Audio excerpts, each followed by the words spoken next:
Brilliant. All right. Thank you, Wendy. Yeah. Moving on. Oh, well, only for the people who came live. There you go. One thing that I have given a lot of thought to over the years. Several years ago, I took a class on conscious capitalism principles, and we spent an entire semester on each pillar. So it was a really huge deep dive. And the purpose one was the one that everyone in the class struggled with the most, and including myself. And I remember talking to my cousin Marianne, who's a very wise person. Um, I was talking to her about this, and she said, I wonder if the reason why you really struggle with this is because you've got this idea in your mind that your purpose isn't worthy of being a purpose. And so I'm not actually acknowledging my purpose because I don't think that it's good enough. And I think there was a lot of truth in that. And I'm still trying to wrap my head around it. And for myself, I think that my purpose is kind of vague enough that it doesn't sound very flashy. It doesn't sound good enough, I guess. And so I think that's why I tend to be really shy when I'm going to be talking about that topic. Because for myself, I feel like my purpose really is to run and operate a conscious business. So that sounds just too vague or too general. But to me, it seems like such a rare thing still that it's still a worthy cause to pursue. So I want to encourage everyone to share because, whatever it is, it's definitely still worthy of being a purpose. I love that though, because sometimes it is as simple as that, Liz, like to run a conscious business that, I mean, of course you kind of have to define then what it is. What does a Yeah. conscious business mean to you? But, think about it. If everybody was really paying attention to how they're impacting their environment, how they treat their customers, how they treat their stakeholders in general, empower their employees. I mean, wouldn't that just be a better world all around if everybody Yeah. was leading that way? So Yeah. amen to that. Who's got Yeah. something Every little else thing. to add? Alicia had her Sorry. hand up. Alicia had her hand up. Oh, Alicia, sorry. It's Please okay. speak. Um, I wanted to say, in nonprofits, we're always talking about our mission. We're always talking about why we do the work that we do. It's like second nature. If you're an executive director and you can't say what your organization does and why they do it, then you probably are going to be out of a job fairly shortly. But the thing that I wanted to bring up is I think we get that part. The part that I struggle with is why that's their purpose. Like, why did you tie into this purpose of this organization? Um, so getting people to kind of figure out what is it that they think is important about what we do, that they tied into this, thinking about what it is that they want the outcome to be. So what is it that you want reflected in the world because you do this, because you volunteer here, or because you're on the board here? And that is so difficult. Like, people want to, like, I mean, it can't just be that I think it's cool. Like, it has to be something deeper than that resonates with you. And getting people to a point where they can identify that for themselves, because for each person it's different, is really challenging. And it can also be kind of difficult when they identify it to get them to all move in the same direction. So I'm wondering if, when you're working with your teams, if identifying the purpose, the why you're connected with this, makes people kind of pull in different directions sometimes, or if there is some challenge, because that's what I'm struggling with is, why you do this, but now your why is different than so-and-so's why, and you want to go left and they want to go right. And I'm like, well, we can't do that. So we need to figure out the one common thing, but it's really hard.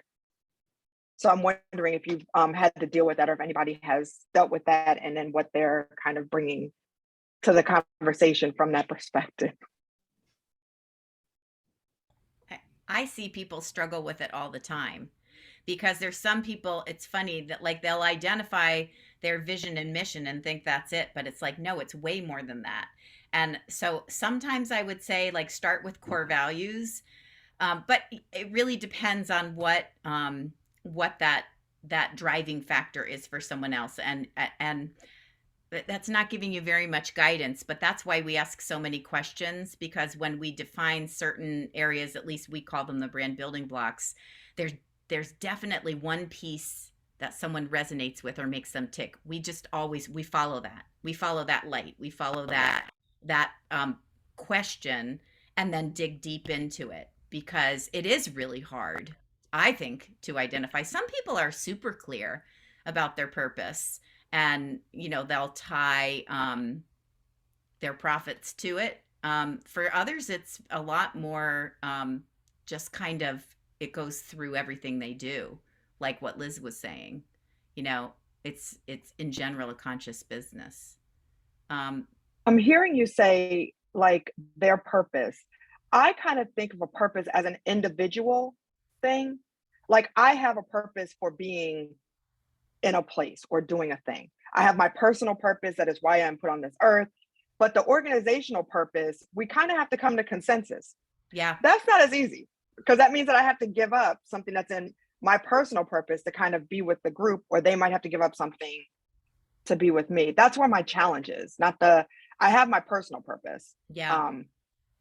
But then Well, the larger one for the organization is the challenge. and it's funny because we're so used to this kind of trickle down with leadership that, if the leader's purpose is this, then everybody follows along. But that's not always how it works. Like, how does that flatten out? But I do think that, like, that's part of the hiring process, that you kind of all have to be aligned there, or maybe it doesn't work. What are your thoughts on that? I see you shaking your head, Liz.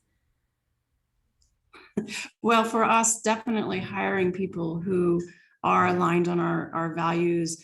I was gonna say the thing that I don't know if this answers Alicia's question, but it adds another element to the discussion. I'll say that we do something here called visioning, where we have written out a vision of what success looks like. So in that article that Wendy had the link for, in that third point on how to do this, he talks about how the strategy and measuring success. Like, what does it look like when success has happened?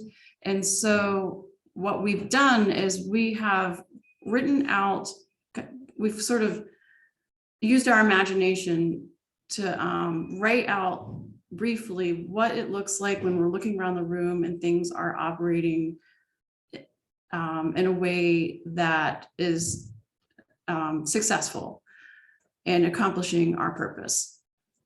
And so we've documented that and shared it with the team. And I probably pull that thing out once every couple months and read it to the team and have other people on the team read it. And that helps keep us grounded and kind of all going in the same direction.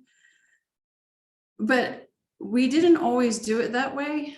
I actually started by helping individuals on the team kind of find their own values and their own purpose and empower them to become leaders. But we didn't have this vision in place. And what happened was everybody was going in different directions, and it was actually a much more frustrating experience. And so it wasn't until we had this vision in place that things started to align a little better. So anyway, that's what we've been doing lately. I mean, Liz, did you use some kind of assessment to help people find what their core values were? In the early on, before we did the visioning work, yeah, we did. I did a lot of individual work with them, and also just lots of meetings and lots of conversations. I mean, we're a small enough team that that we can do that sort of thing without it being too formal. But I did give people questionnaires that they could sort of do anonymously as well. I was gonna say, for me, like, like for example, the Do Good Institute has its larger purpose, but um, the Strengths Finder really helped me, which I know is the individual thing, but I was feeling a little bit lost just because I was trying to find my place in that purpose. So I don't know if maybe the people are trying to figure out exactly how they can use their strengths toward a purpose, and maybe if they understand those, you guys could tie together better. I don't know. It definitely helped me um, figure out how to kind of be part of that. But yeah, I would think too that having to come up with a vision together would help too. Yeah, I've used assessments in the same way to look that sometimes if people have, because you want a diverse team, obviously, where even if people have common values, they have different, maybe like in the assessments that I use, a driving force that they personally need to have met, and then capitalizing on that to further the team's goals and objectives. So kind of like having a group discussion about how, having awareness about how I don't really understand how you see the world, but now that I know how you see the world, we can kind of like work on that together. Yeah. It's almost magical, isn't it? It's Yeah. almost magical when you find out what drives someone deep inside. If they can identify it for you, it's like, oh my gosh, if I had known that, I would just, this is the way I would, engage you. This is the way I would, I would ask you to do different things with me. I would ask you to, it's like it opens a window. But I think one of the bigger issues is that still a lot of people don't do that kind of searching. It still can be very superficial, and it's challenging if they don't know why they're doing a thing. But yeah, I love the assessment idea that we do. I deal with mostly volunteers. I have significantly more volunteers in the organization than I have paid staff. So with volunteers, you want to make sure you're engaging them in the work that they love, because if not, they'll be disengaged and leave. So you want to, but finding that out is really a challenge. It's a challenge to find out why someone is with you doing this work. No, I'm developing the program right now for the Do Good Institute, the volunteer program. That's part of why I'm there. And in doing the intake forms, we are flat out asking people like, what is your purpose? Why are you wanting to work with us? Like, what is your goal in working with us, so that we actually know and we can kind of meet them and help them. I mean, yeah, it's, I think with any nonprofit, if you're looking, or for profit, if you're looking for volunteers, they have to do something they're passionate about or they will leave. That's for sure. Yeah. Lisa, I saw Beth come off mute. I saw your question. I love your question, and we'll have to talk. We should talk sometime offline too, because I think it's more complex in a nonprofit, because when you've got a board, there's a whole different set of working around people's agendas or why they're involved. And if I look at the diversity of my board and why people, I run Children's Scholarship Fund Baltimore that's my paid job. And our purpose is very clear and very specific, but the depth and breadth of why people are, support us and are on our board are very different. And then you also have donors. So for the for-profits on the call, they're your customers, right? Our donors are our customers. And so it's like sometimes in figuring out, it's critical, I think, to figure out their purpose, because when you can align their interests and their whys with what you do, it's that sweet spot of people really understanding and really wanting to open their pocketbook to support you. But it's like a little bit more complex, because then on the volunteer end, it's around making sure, and I think this might have been where you were coming from, that the volunteers are also reflecting your purpose when they're out there doing work, when they're out there engaging in the community. And that's where having that central message is so important. And because I run an organization named Challenging Racism, we get a lot of volunteers. There are a lot of people that want to have that somewhere on a resume. But the challenge is asking the hard questions of, where do you come from? What's your background? Why is this interesting to you? Without it feeling like I don't want you to be involved, right? It's like there has to be a balance there. And it's so challenging. And then to make sure that other volunteers know how to deal with the volunteer and staff. So it's like, having I'd much rather, I think about this all the time. I was like, maybe my next life is just going to be in for profit, where I hire people and then they get a contract and they do what we say. Oh, we've got to network then, because my dream job is going to work for a foundation and giving the money away. That's my fantasy. So, I just met with the woman, the DEI person from Associated Black Charities, and there's a event coming up. She was like, you should go on a foundation work, because that's really where people like the impact. And I was like, so yes, we should. I'm going to connect with Beth like at 9:02. I love it. Yeah, for sure. We're going to talk. I want to switch though to something that somebody else mentioned. And I think that that question going out to our customers and our donors and our board members is so important about why they support us, because back to what you said, Liz, I really think that's where you find out. It's not where you find your purpose, but it helps strengthen the bond between, strengthen the bond between the organization and whoever it is, whether it's your customer or your donor. And this reminded me of something too. A story I wanted to share, and then I'd love to, totally forgot this in the intro, and I'll tell you what my purpose is maybe it'll help this conversation, but we had, I was doing business with a lot of people in our first year. SoBar did a huge New Year's Eve party, and we had a lot of vendors. We had an event planner. We had a lot of people involved. In year 2, we kind of defaulted because we had no money year 1 and paid people just like the bare minimum. And I have a strong feeling that, and shared this with vendors, hey, we're going to involve you in year 2 and we'll be able to pay you more and we'll be able to pay you what you're worth. So I'm interviewing this person who worked with me year 1, and she came to one of our early meetings, and we just started to discuss some of our some things that were a little bit out, let me put it this way, some things that were a little bit outside of the scope of the event, but they were specifically related to our values, specifically inclusion and diversity. And it was around the LGBTQ community and how to attract them to the event. And I got a call or an email from this vendor later saying that they declined to, saying, I think you should read your mission and purpose and value statement before the next meeting of people planning this event, because the conversation got off topic and she was referring to this. And I said, I'm really glad you mentioned that. Here's my mission, vision, and values statement, and it includes that.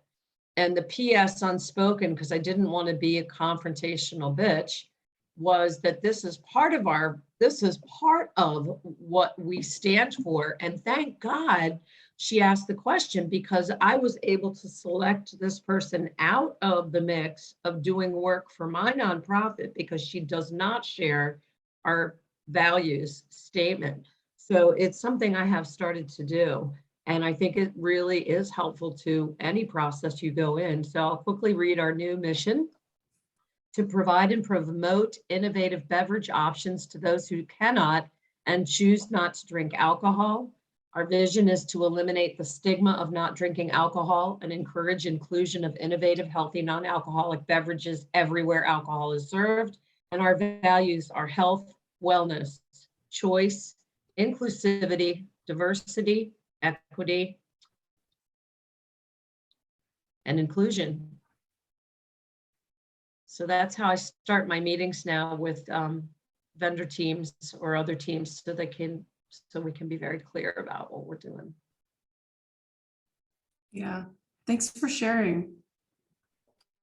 I like the restating of the purpose of the organization and the mission at each meeting. I think that helps center the conversation. So I'm going to steal that from you if that's okay, because I really do like that, recentering the conversation on what it is that we do, so we can start the conversation from there.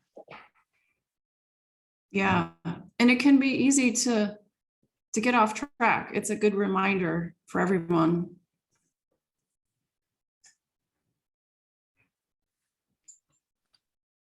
And I'll just say, especially when you need money, So when money is at the core, as it is for a lot of smaller businesses and newer businesses and nonprofits, that you're constantly looking for, like, how do I meet the X or how do I meet the Y financially? So it can be really easy to, just, shave it a little bit or be a little, less loud about that part of your mission, or, be a little more accepting of, someone that's coming that might not be truly what you want, but they're good enough for right now, which is, I think, something that you can struggle with as a new leader, right? Like having in nonprofits is mission creep, but I think in everywhere it would be mission creep, where you kind of say, that's not that far off the mark. That's not that far from where we're going. And then you kind of encompass that too. And before you know it, you're basically just chasing the dollar as opposed to really focusing on what it is that you're doing this for. And the joy will leave if you do that. You will find less and less joy in your work. Yeah, that's a good point. David Fitton, we haven't heard much from you. The organization that you run, the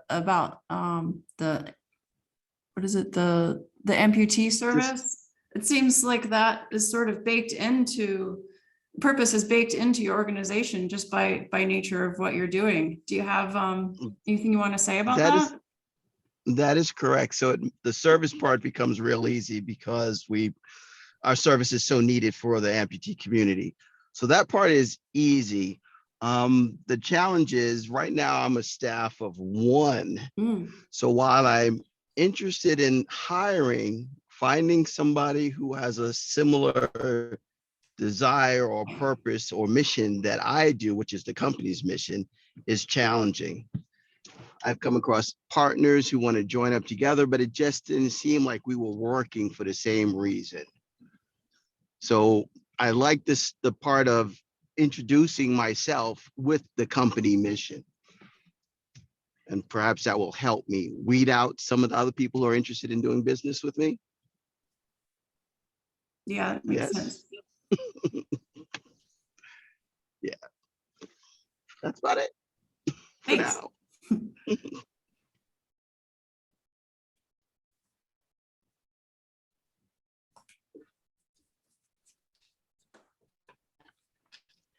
I just wanted to say to his point that having a small nonprofit is sometimes, you're the only person there. I know it can be challenging, but I'll say sometimes it's a blessing and a curse, because you know what your core values are and you're going to follow them. Bringing, like, the one person that you bring in, that's 50% of your team. So when you bring in one more person, that's really the challenging time. So now is the time to really spend the time to work on. I'm not an expert. I just want to say that. I'm just telling things that I do in my own practices. So I hope it's helpful. But really looking at, the kind of people that you want to bring in, who you want to connect with, how you want to build your team, and doing this analysis work is so important in the beginning. So I'm really glad you're here, because like doing this work, once you get into it, once you get into you're building the team, you have 6, 7, 8, members, you have 10 volunteers. It's a lot harder to turn the ship. You can still do it. I'm not saying you can't, but I'm just saying now is the time to really spend time figuring out the path of the ship so you don't have to turn it later. Yeah, that's a good Thank point. you. Appreciate that. It's a good point, Alicia. I am constantly underestimating the influence that other people have on me, especially on my team, for better or for worse. And so and sometimes I'll beat myself up. Like if somebody's not the right fit or not in the right role, I'll beat myself up for letting that impact me so much, but it's just the way it is. So we really do have to be the right fit for each other. If that makes sense.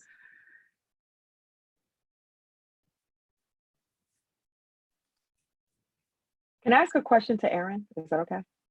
Can we cross question? Okay, so Erin, I'm curious, with you volunteering at a nonprofit and also running a business, are you finding that the culture from the larger organization is kind of seeping into you, or vice versa? Like, how is the culture of the Do Good Institute, how is that, manifesting in the work that you're doing outside of that? I think in a couple of ways. One, I'm learning a whole lot of computery things that have come in real handy, which I know sounds weird, but I've never had a real office job, so that's definitely helpful for me. Um, Now, mission wise, let's go back to that part. Um, in my digging around, like the first assignment that I had there was they were like, we want you to bring on more mentors to support the students. And I was like, awesome, I can do that. I've got lots of great friends that I'm sure would be more than happy to mentor. They're like, so now we need you to interview staff, past students, all these people, and find out what they need and what they want. I was like, what? So learning how to do a needs assessment and understanding the importance of a needs assessment instead of assuming what people need and what they want.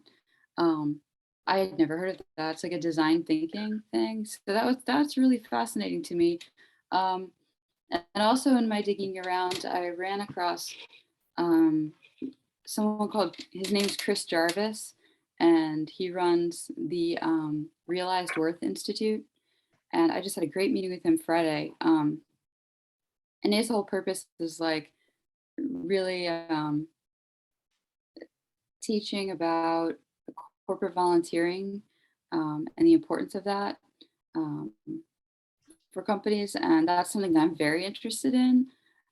So I met him through digging around, with my work with the Do Good Institute. And yeah, just like the scientific research behind that and how important it is to have your company or even if you're a nonprofit, I think,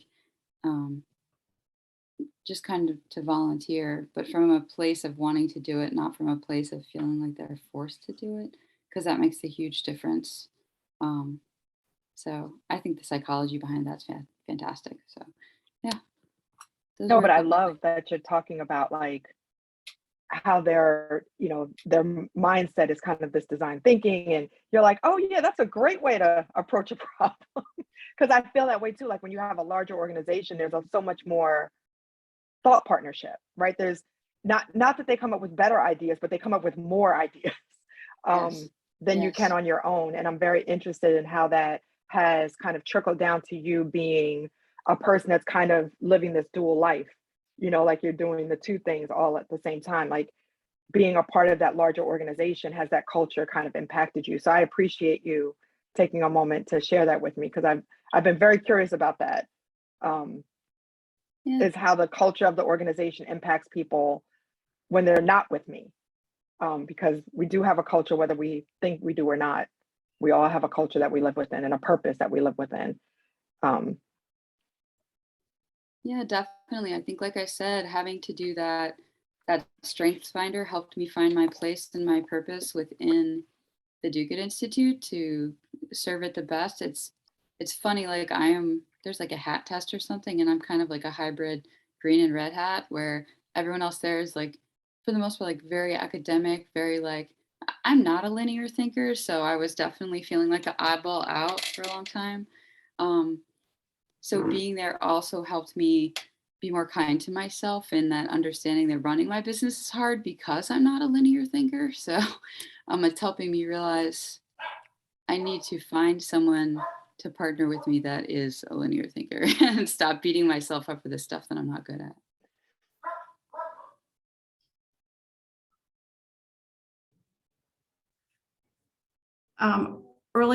Early on in this call, I had mentioned that last quarter we talked about stakeholder orientation, and recently I talked to our team at Indigo Inc. about the 4 tenets of conscious capitalism, because I realized it had been a long time since I talked about it with the team, and we have so many new people that I thought it might be really important for them to know the work that I'm doing outside of the company with conscious capitalism. And as I was going through the 4 tenets, it kind of occurred to me that stakeholder orientation and purpose, those pillars really are so similar because stakeholder orientation really means that you're working for something more than just profit. So profits is not the only, like shareholder return is not your only goal, that it is a stakeholder orientation where there's a lot of things that you're looking out for. And so for me, my purpose running a conscious business consciously means that I am applying stakeholder orientation in the way that I run my company. And so I guess for me, the two are almost like one pillar for me. There's hardly a distinction. And then as I talked about leadership and culture, I see a lot of overlap with that as well, because in order for us to accomplish our purpose, we need to have conscious leadership and a conscious culture in place to make that happen. So anyway, I just thought I'd share that.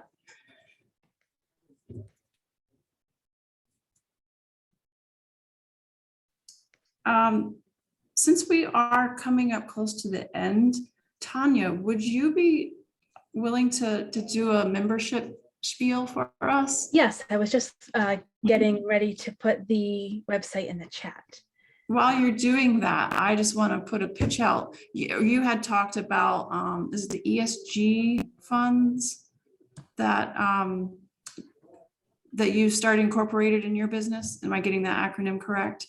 Yes, so it stands for environmental, social, and governance. And it just means that in addition to the other screens that you would apply to an investment that you wanted to select, you would put an additional screen of your own choosing. And perfection is not possible, but to say that whether an investment that you wanted to make met your own internal screens for whether it meets certain environmental criteria, so something related to climate change or water usage, a social criteria such as diversity, or and then our governance, and which is corruption, board composition, transparency, something like that. Mm-hmm. So people can think about, if you wanted the world to be a better place, thinking about using every tool in your toolbox, and your dollars are powerful. So, I mean, I'm not sure if that's where you were going with this, but, thinking about every dollar that you have to either spend, save, invest, using that in alignment with your values. Yeah. Yeah. So you had, Tanya had given a presentation a little less than a year ago about this, and it is on our YouTube page. I encourage you guys to go check that out. It's very, very interesting presentation that Tanya gave about this. So if you guys want to learn more, I encourage you to check it out. All of those from our blog too. We post the links and a recap on the blog. Yeah. I have a really quick question if we have time. Yeah. About that. Mm-hmm. So does that mean, Tanya, that like if people are investing, does that mean they're investing in like innovation of companies that are focused on that, as opposed to, I mean, how would that work? Is that how it works? There's actually a spectrum. So some people do it in such a way that you're just avoiding companies that are doing the worst, but you can also invest in things that are basically innovating. So going like the next step to companies that are doing electric vehicles or solar, or things that are, propelling us forward. Very cool. Thank you. You're welcome. So I just put in the chat the link to the Conscious Capitalism of Central Maryland website, because if you enjoyed this talk or enjoyed being part of this community, you should consider becoming a member. We do these coffees once a quarter, where we talk about topics of interest to business owners and people involved in nonprofits, people who want to do well and do good at the same time. We have other events also scheduled. We have an event coming up at Sapwood Cellars, which is going to be a networking event, and then another event for membership that we're planning for later in the summer. So we do have a lot of interesting content coming up, and we would love you to be a part of it. There's a bunch of different membership levels, kind of depending on where you are in your, whether you join as an individual or how big your company is. And if you have any questions about membership, you can feel free to reach out to me directly, either Tanya at arthursteinfinancial.com, or you can give me a call at say 301-821-7202. And I'd be happy to talk to you about anything related to membership, what the benefits are. We have a membership page where you can have a little blurb about your company. And we're hoping that eventually it kind of will serve as a little bit of Chamber of Commerce, come here first if you're looking for a business to do business with that is interested in conscious capitalism. Thanks, Tanya. And like I said in the beginning, we are part of a national, or it's actually an international movement. And so we send out monthly newsletters where we try to inform you of what's going on a national level. And if there are any virtual conferences or webinars that the national organization is putting together, which are often really, really high quality and very interesting. So we keep you in the loop on that as well. So if you're not on our email list, you can go onto our website and join the newsletter, right, Wendy? Am I correct on that? And Tanya had mentioned our next event is going to be in June 16th. It's a Thursday evening from 5 to 7 at Sapwood Cellars. And we are planning to have a panel discussion with people in the business community who are running conscious businesses. And we'll have a really newsletter interesting out and about cool that. event. And it'll be our first event in quite a while. But in person, I'm so excited. What's that, Wendy? In person, I'm so excited. Yeah. And we that's in June, so we have a little bit of time, but we're really going to reach out to try to get a lot of people in the room. So we may be reaching out to all of you and ask you to bring somebody because we'd really love to see it well populated. But Sapwood Cellars is right on Route 108 between the Red Branch Road Circle, so it's close to where I live, but it's a relatively new tasting place. They say Sapwood Cellars and Brewery, so we'll see what they've got. I'm excited about that, and we'll definitely ask folks to bring people, and it should be special. We have a little time to plan yet, so check back on the website. Yeah. Can I just interject one small thing? We're not going to ask you. We're asking you right now to all come meet us there at 5. Yeah. Because it's going to be fantastic. We're going to have such a good time. I really love this group, and it has, really, I think that us getting together in person is going to be awesome. So I look forward to seeing all of you in person on the 16th. Mark it in your calendar right now, 5 to 7. I have a question. And I'm bringing some people from my board too. I'm bringing some folks. It's on a Thursday afternoon. Go ahead, Erin. Random question. So what is their policy on us bringing Beth with us so the people that don't want to drink wine and beer can have something good to drink instead of a soda or an iced tea? Yeah, absolutely. That's a great idea. We'll Maybe need to we can check ask with Wendy what. To put me in touch. Yeah, we'll check with what Sapwood's policy is, but we're completely behind that idea. Thanks for asking, Erin. We've started to curate bars. We've started to curate products and take to places where we don't necessarily want to have a whole separate bar, but where we want to provide them with better products in the NA space. Yeah, it would be a great opportunity, I think, for them to be introduced to your amazing product too. More people should carry your stuff because it's delicious. And that's what I'm saying, Erin. I was going straight for the bar and the fun, and you were like, I think we should bring Beth in. And I'm like, that's why we have to have more people in the room having these conversations, because when we don't all think about everything the same way, the diversity of opinion and diversity of thought is really important. Thank you for that.